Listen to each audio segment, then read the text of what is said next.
Bem, boa noite a todos. Obrigado pela presença até esse horário, numa sexta-feira à noite. Daqui a pouco rola o chopp lá na Araguaia. Então, vamos aqui aquecer. Deixa eu ver, aponta para onde aqui? Conseguiste passar, Aline?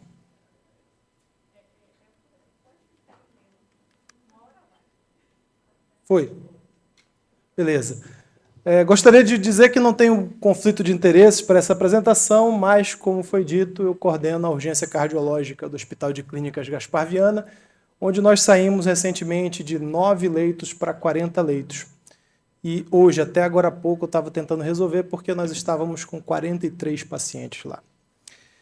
E esse tema é extremamente importante, que é justamente falar sobre a perfusão coronariana no paciente pós-infarto e o controle da hipertensão, porque qualquer controle inadequado faz esse paciente demorar mais do que eu preciso ele na urgência. Bem, a primeira coisa a se entender é por que isso é importante. Uma pressão muito elevada aumenta a demanda de oxigênio do miocárdio e uma pressão muito baixa diminui perfusão.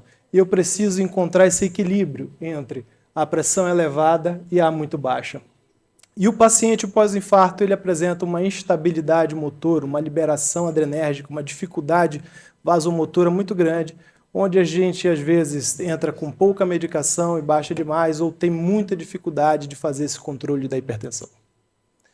A queda da pressão pode ser mais intensa do que a gente espera nesse cenário. E isso pode ser uma dificuldade muito grande. Com isso, a chave que a gente deixa aqui é gerar esse equilíbrio, como eu falei anteriormente.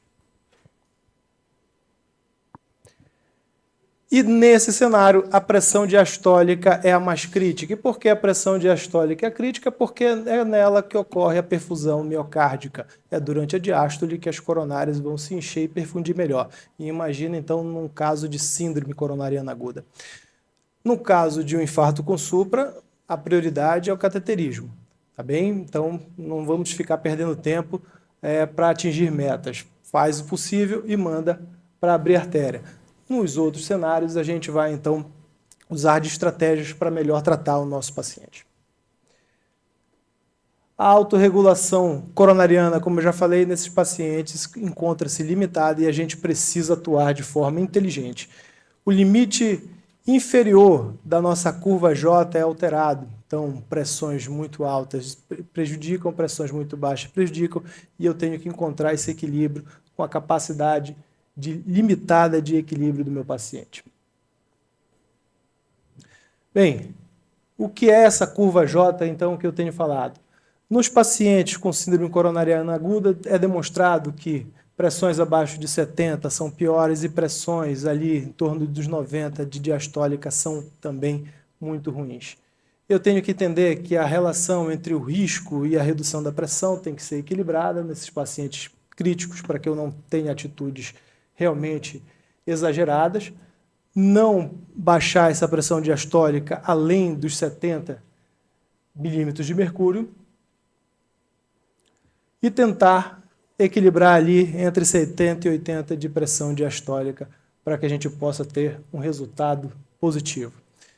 Logo, equilibrar entre uma perfusão miocárdica, fazer a diferença entre o infarto tipo 1 e o tipo 2. O infarto tipo 1 é o que a gente está acostumado, a lesão coronariana, e o tipo 2 é a má perfusão por algum outro motivo, e às vezes a gente, no afã de tentar controlar a pressão, acaba transformando o infarto tipo 1 numa piora com o infarto tipo 2.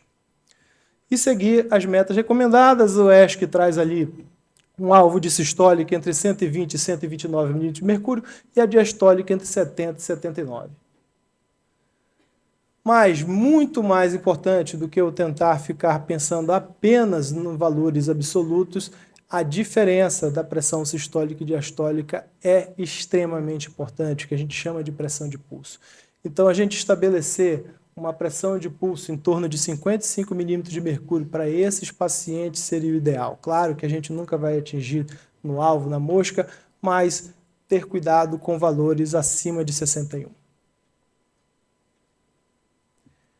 Pressões muito baixas também vão diminuir essa pressão de perfusão, principalmente nos pacientes que apresentam fração de ejeção abaixo de 50%.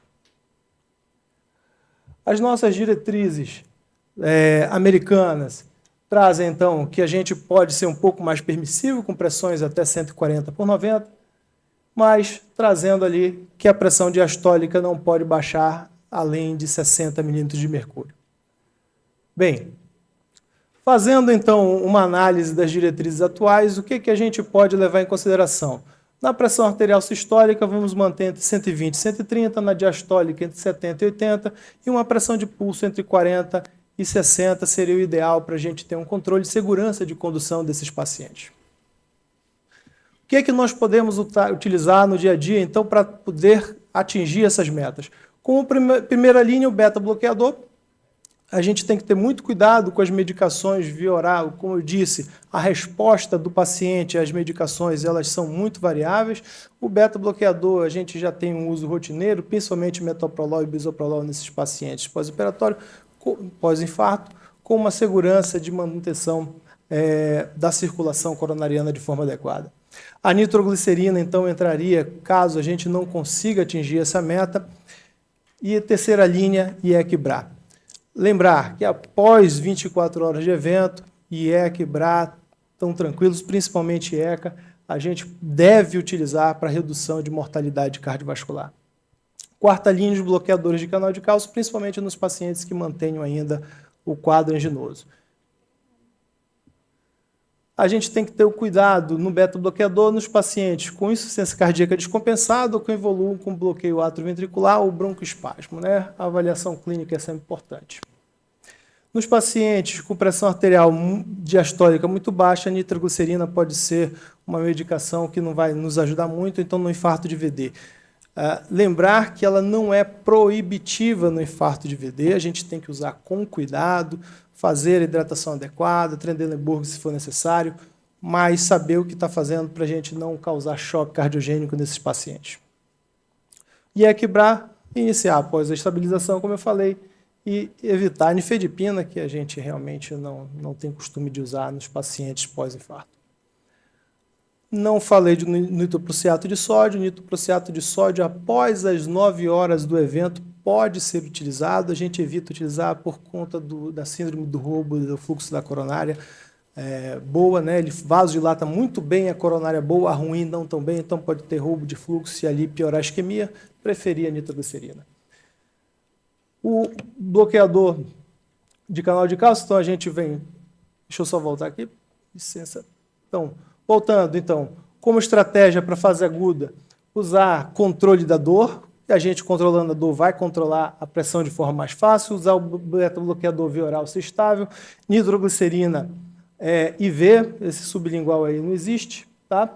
E monitorar a pressão arterial diastólica não baixar de 60. Nós temos tido uma experiência muito boa com o protocolo de hand grip nos pacientes pós-infarto.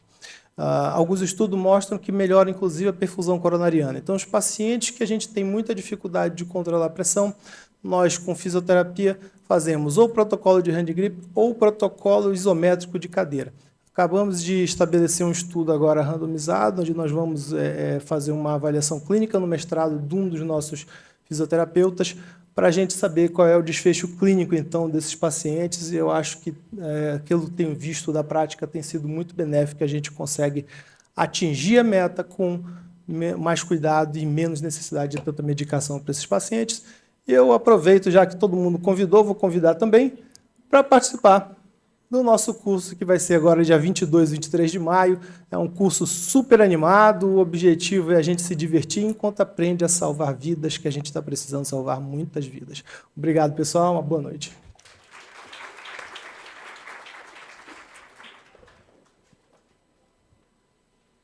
Bom, vamos dar continuidade agora à principal parte das aulas, que são os debates. Eu convido aqui os 3 palestrantes a sentarem e os próximos debatedores, Dr. João Roberto Gemelli, Dr. Márcio Gonçalves de Souza e doutora Claudine Maria Alves Feio.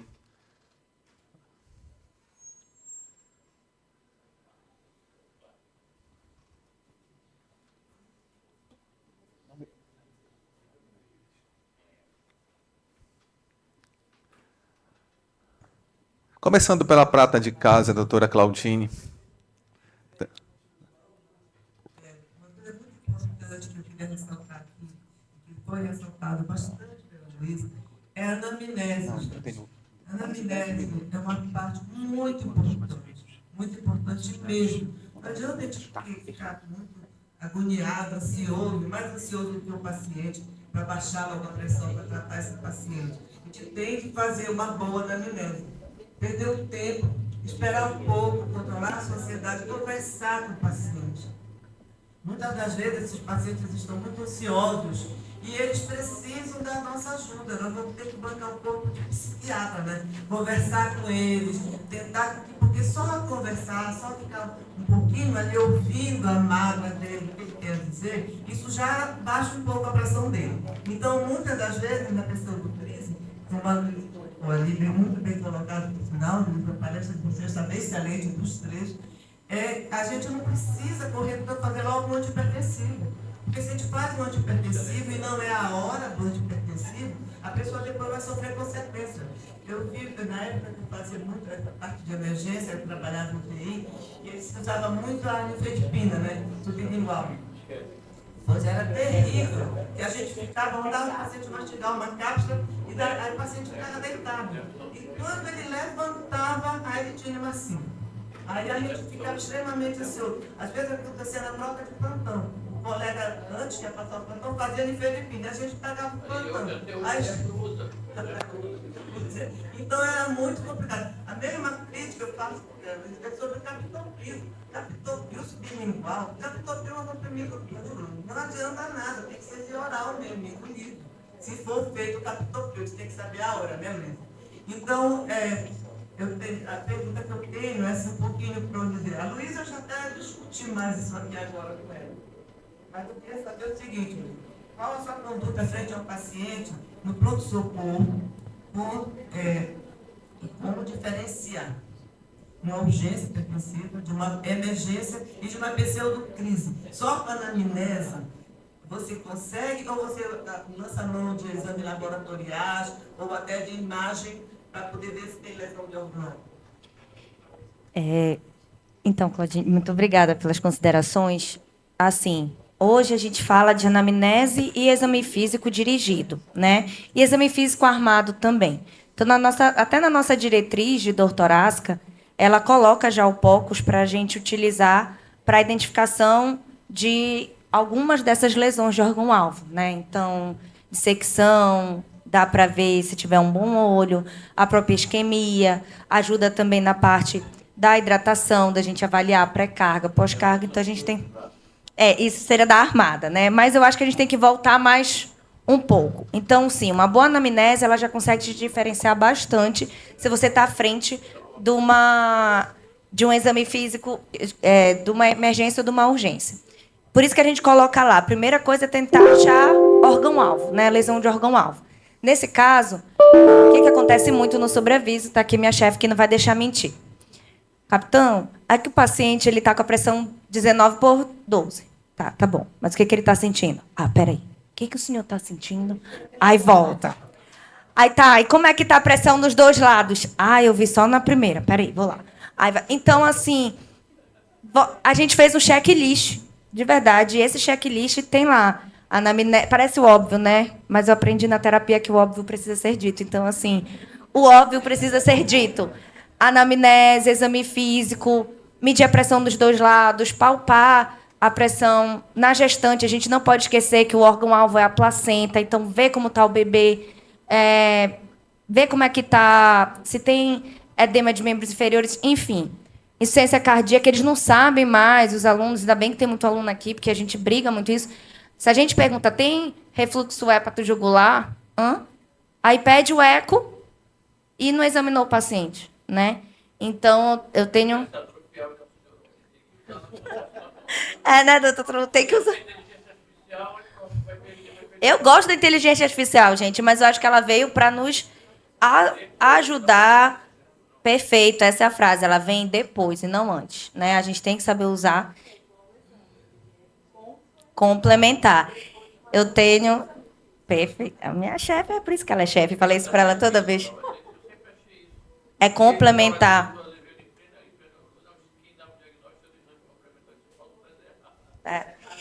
Tanto... Eu tenho um professor que também é meu tio, né? Que quando ele pegava o pedido do eco e estava escrito assim, IC, ponto de interrogação, ele mandava voltar. Ele pode, porque ele é tenente coronel, então era mais fácil dele falar para os meninos. Você me disse se tem um diagnóstico de IC.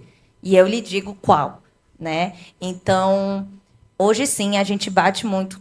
Lá na aeronáutica, a gente faz um curso que eu acho que todos os hospitais tinham que ter, que é o curso de emergências médicas, né? Tu participaste também, né, Vitor? Que são 2 semanas que a gente fala cada dia de uma emergência, para o médico que vai ficar na porta, né? Então, tem o dia da pediatria, o dia da otorrino, o dia do oftalmo, o dia da cardio, da neuro. E a gente começa falando anamnese e exame físico. Aí eles reviram o olho, né? Porque essa geração adora revirar o olho, nunca vi. Aí revira o olho. Aí quando chega na hora... Então, assim, a gente bate. Eu chamo eles de meninos, mas é porque são, né? São novinhos, né?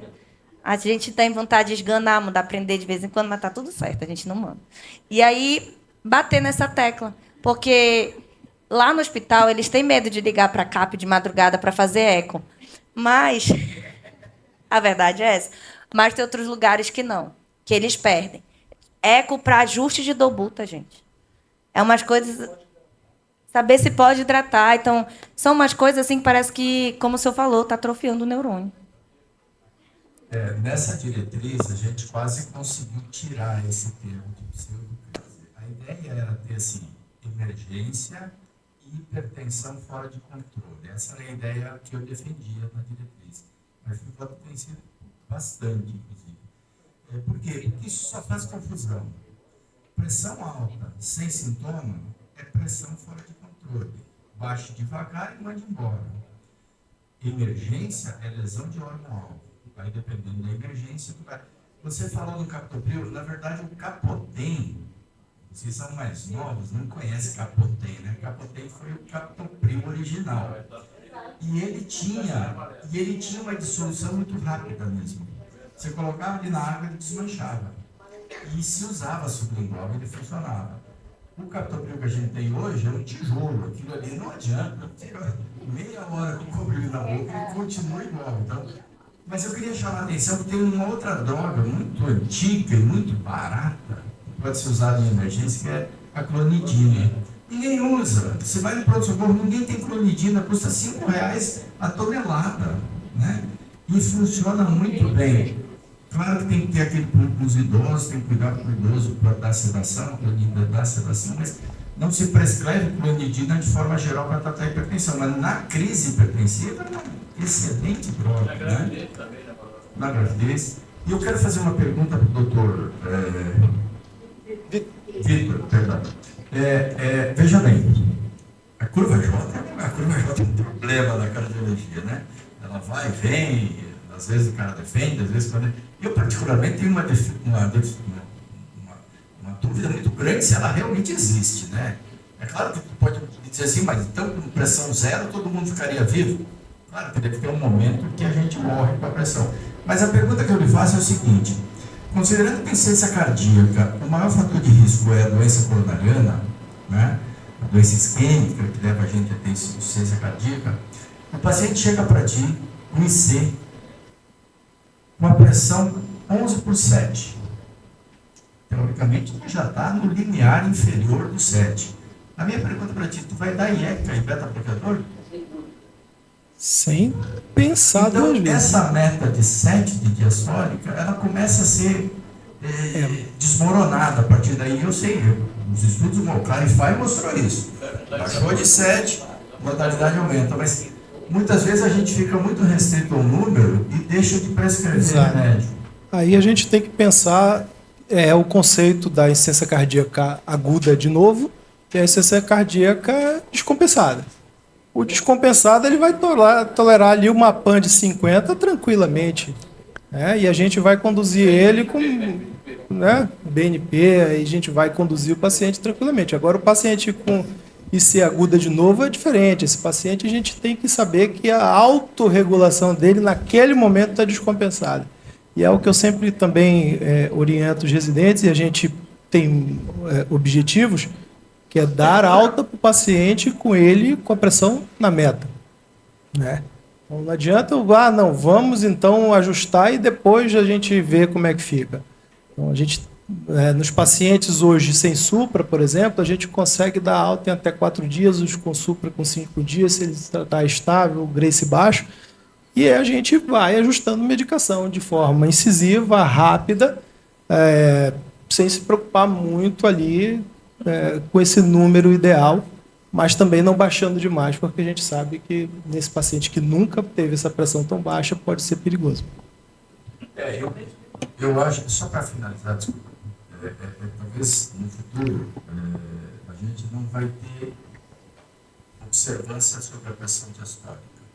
Esse é um pensamento que eu e alguns médicos mais velhos pensam que diastólica é uma coisa que vai desaparecer, assim como o HDL desapareceu. Tu não te preocupa mais com o HDL, tu te preocupa com o LDL, né? Por quê? Porque a gente muitas vezes tem um idoso com 15, com 5, e tu fica naquela, pô, eu vou dar remédio pro cara ou não vou dar? Sendo que o Rivote não, o Heifetz, que é um estudo do século passado, mostrou que tinha benefício tratar a hipertensão sistólica, né? Reduzir a mortalidade. Então, muitas vezes a gente fica lá tentando não baixar a sistólica porque a diastólica já está muito baixa, né? Então, talvez no futuro a gente vai... Aí, nesse cenário, né, do paciente idoso com a pressão divergente, eu já gosto muito da pressão central. E aí a gente utiliza VOP e tal. A gente é a tese do meu doutorado, inclusive, que é fazer VOP nos pacientes com DAC.